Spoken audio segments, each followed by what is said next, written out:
Until the end for all the candidates. Each supervisor will have 2 minutes to introduce themselves, giving their background, experience, and why they think they are the best candidate for the job. And we'll start in alphabetical order with Mr. Carey.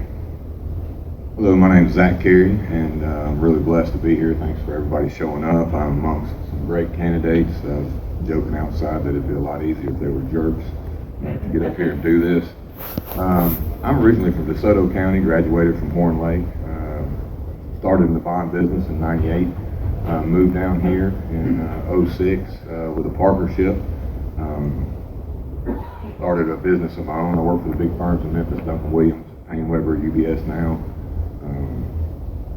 Basically, I just want to bring a lot of experience in the financial area to the board.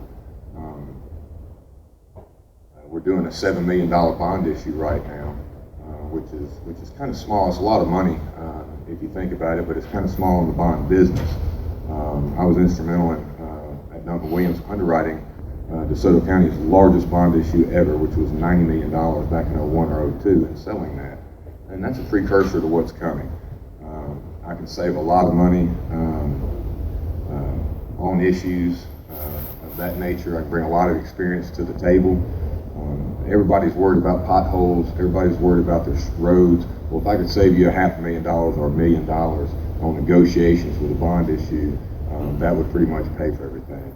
One more thing, I've got my son that no one's seen, Hunter here, and my wife Tiffany. Yes, thank you. Mr. Gordon. Good evening, everyone. My name is Dale Timothy Gordon.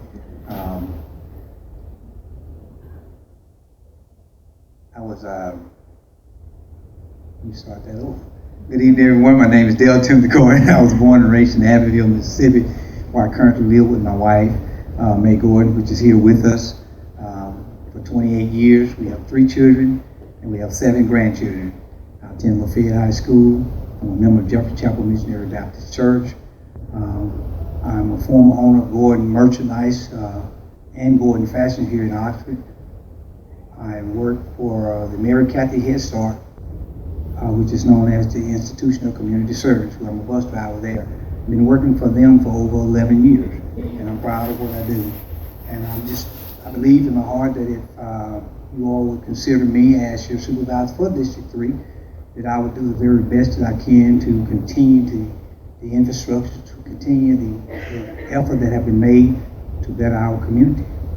Thank you. Mr. Rikard. Hello, my name is David Rikard. I'm a native of Lafayette County. I'm married to Lindy Wren Rikard, also a native of Lafayette County. We've been married for 11 years. We have 3 children. They're 9, 5, and 3. Our oldest 2 are in the public school system. I'm an independent insurance adjuster, which I have been for 15 years. And as an independent insurance adjuster, you don't put your time clock, not on salary, which allows me to have a lot of flexibility and to be a full-time supervisor.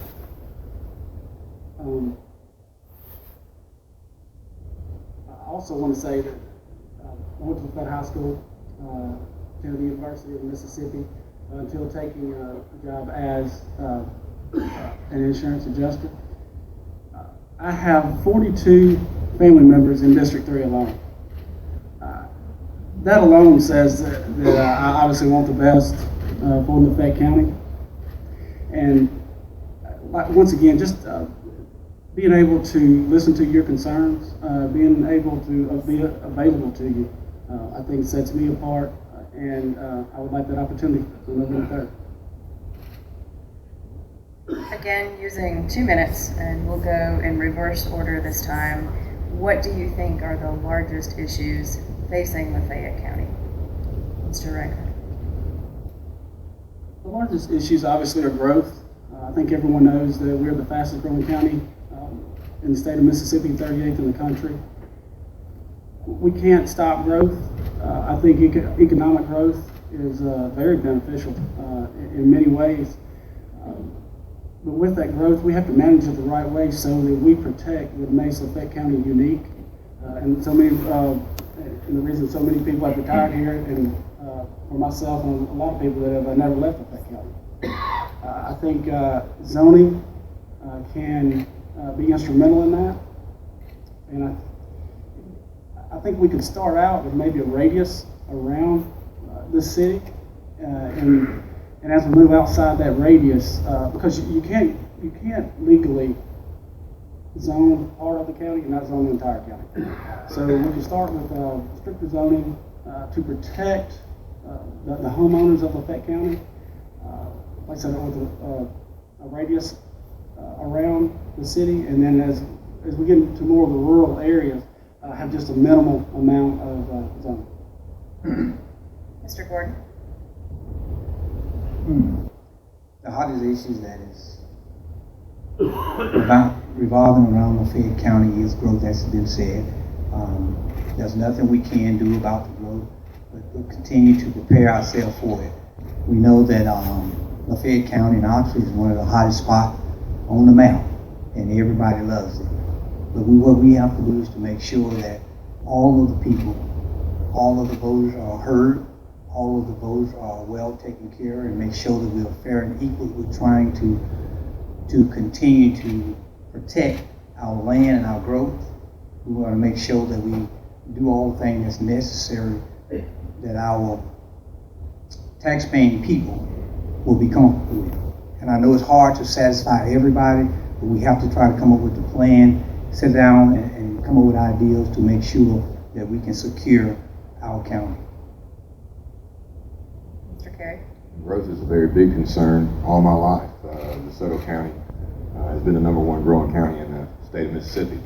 When I was in high school, they 4-lane Goodman Road all the way down to Airways.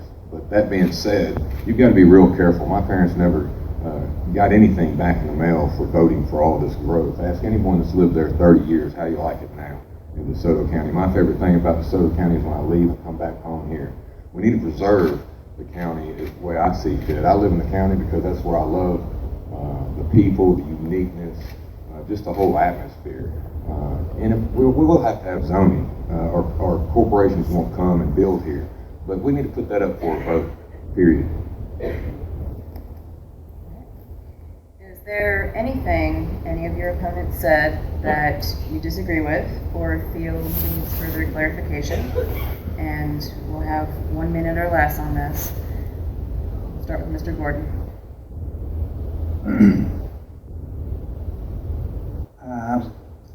We talk about zoning, and I heard Mr.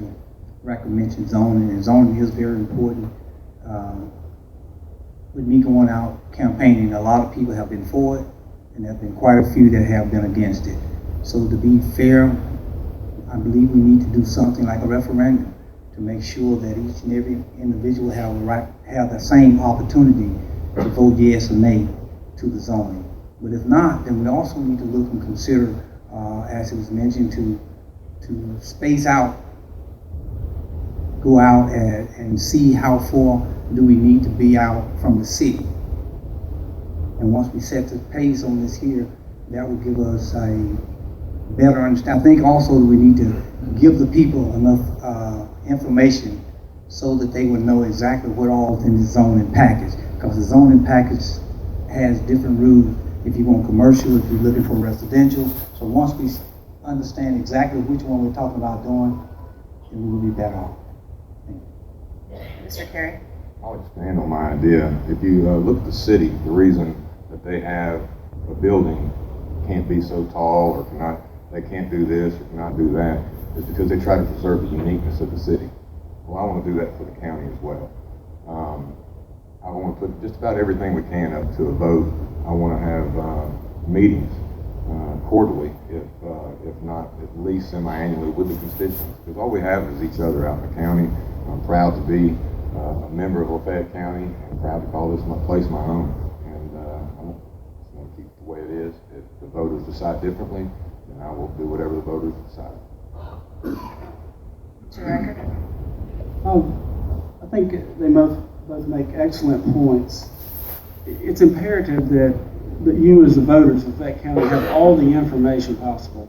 I agree with Zach. We should have town hall meetings. We should have publications in the paper, and just be able to answer the phone. So we need to give you, as the voters, as much information and the correct information, accurate information, so that you can decide. Give us your ideas if you're for zoning or whatever the situation may be. But Lafayette County and Oxford are definitely a unique place, and in my opinion, we need some kind of protection for that. We do not want to. I don't believe, because the population growth, I don't think we want to turn into a DeSoto County, and so we need some type of protection. But obviously needs your input and how we go about that protection. Now, you guys already stole the thunder a little bit on this next question. I was going to give you 1 minute to talk about zoning. So you'll get another minute to talk about zoning. And I'll call out the order. Mr. Gordon. Wow. Go back with zoning. Again, as we talked about zoning just a moment ago, it's so much that we need to know about the zoning with all the rules and regulation, and what part of the, how far can we go out from the city limits into the county? Can we do 1 mile, 2 miles to look at zoning? And the landowner needs to know this, because this is where the cry says, I bought my land and I don't want to be told what to do with my land. And that's understandable. And but when you came in and you bought your couple of acres in your big house, that I know you wanted to do that too, and you don't want anything to depreciate what you already have purchased, invested into. But what we need to do is just to make sure that we communicate with the people when we sit down and start talking about zoning. Zoning has some good features to it, and great benefits for it, but then yet still, if you don't know all the details, you don't have all the rules and regulation on it, then folks will bump against it. So therefore, I think if we sit down and really go over all the details, then we would be better off. Thank you. Mr. Rikard. Yeah, we talked about this at length already. So I went to a planning committee meeting, and at the meeting there was an elderly couple there, and a commercial building was being built right beside their property. It was disheartening to them. They didn't want that building being built there. They brought up several key issues about the traffic on the road that was already probably couldn't handle the amount of traffic that was on it as well. They worried about the depreciation of their own property. Personally, the subdivision where I live, a developer wanted to build 11 cottages at the entrance of our subdivision. That would have greatly hurt, an investment to over the 200 homeowners. Some type of regulation needs to be set, that not to tell you what you can do with your own property, but to protect the homeowners of Lafayette County. Mr. Carey. Again, put it up to the voters. We can do sections of the county. We don't have to do a roundabout way, but there's several ways you can handle this. We can also bring in experts. We have some of the brightest minds in the state, if not the country, here in Oxford and Lafayette County. I truly believe that. But the next thing that's coming down the pipeline is annexation, and there's not a whole lot you can do to stop it. But I will stand firm. Whatever the voters want, that's fine with me. All right. At this point, is there anything that any of your fellow candidates have said that you might disagree with, or feel needs further clarification? And this will be 1 minute or less, and I'll call up the order. Mr. Rikard. Just to reiterate, if I understood Mr. Carey correctly, once again, I'm all for whatever the voters decide. You as a community, you are the boss of the supervisors. But if zoning is approved, is voted in, you can't just zone part of the county. So there is going to have to be zoning for the entire county, but it has to be, or it doesn't have to be the same. Like we said earlier, it's a radius around the city would be totally different zoning than somebody that lives at Coontown or Tula. Those areas that are rural, those people are very adamant about they don't want to be told what to do with their property. And I agree. Once again, I think we do it in a way to protect Lafayette County, not as much to tell landowners what they can do with their property. Mr. Carey. you can do sections of zoning. But Abbeville's got it right. You can incorporate. There's several ways to go about it. I was talking at Wellsgate. You can issue your own MUD, municipal utility district, and pay for your own sewer and water and what have you, and not have to be annexed into the city. And then once the bond issue is paid off, you don't owe any more money. You don't have to continue on with the city and pay taxes till perpetual. All right, Mr. Gordon. Again, I believe that we still have to remember that it's the people's choice, and whatever the individual wants, that's what we have to look at. So looking around trying to find a way to do a referendum, or if not, we have to continue to do what have been done down through the years. And I know that we have had many big corporations want to come in and do things, but yet and still we was able to deal with the situation. I can't think of the word that I need to give you for that. But yet and still there's a way that we can work it out that the county will still be able to grow, the county will still be able to be protected because of the fact that if you invest in your property, you want to make sure. Some of you all have invested in your property for a long time, and we got new people that's coming in. Surely we don't want anyone else to come in and take up my time. So, sorry. Thank you. All right. Well, there is a lot of ground to cover in a race like this, and we could talk for a while. Now is the time for some closing statements, and you have 2 minutes. Summarize any other thoughts you have or anything else you would like to say. And start with Mr. Carey first. Well, it's almost 7 o'clock. I do a Kairos prison ministry, and my father's down in Parchman right now doing prayer and share, so I might be the only candidate up here that has Unit 29 praying for him. But I've got a lot of experience with dealing with people. I've sat at the 40-person boardroom, negotiated plenty of deals. I want to bring in expertise. I don't know anything about building. I don't know anything about real estate. That's what you bring in people for. There's plenty of people here that would love to help us on the expertise side of things. I've been a financial secretary for the Kairos Advisory Council for 2 years at MCCF, which is Marshall County Correctional Facility, which we'll be going into in 2 weeks. It'll be for 4 days straight, so please be praying for that. I appreciate the vote. I have the honor of these 2 gentlemen sitting next to me, and I really thank you for your time. Mr. Rikard. Stephanie, thank you. I want to thank Oxford Eagle and Super Talk 93.7, and thank y'all for showing up and showing an interest. It's vital that we encourage people to go vote. With only 28% turnout in the primaries, we have some major issues.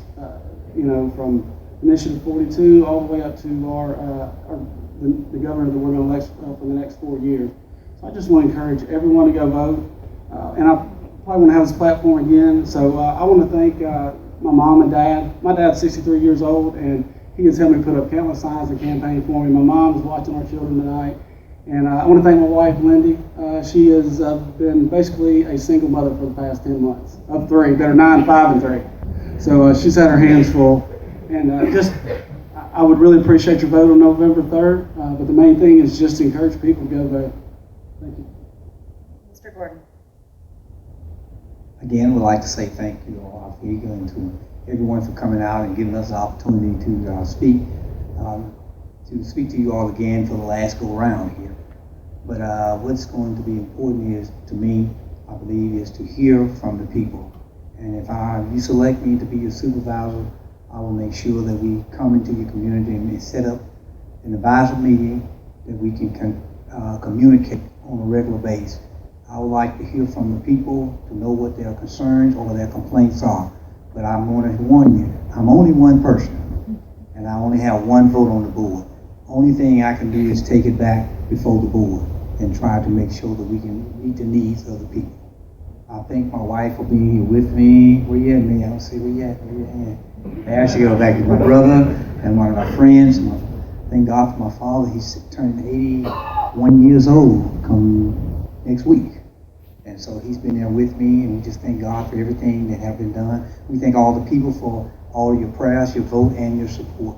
We pray and ask that you would go out on November the 3rd, cast your vote. These are good guys here. Both of these guys are super good guys, and they're kind of growing on me. But I do want you to vote for me now. Dale Timothy Gordon, yeah. Thank you all. And also while I'm here, I also like to say I'm for the primary. We had super good guys. I just hate to not mention the super guys that we had in the earlier race that we ran against. Everybody was super great, and I feel so grateful and honored to be here at this here table with these guys here and the ones that were before this time here. Thank you. Thank you all three for coming.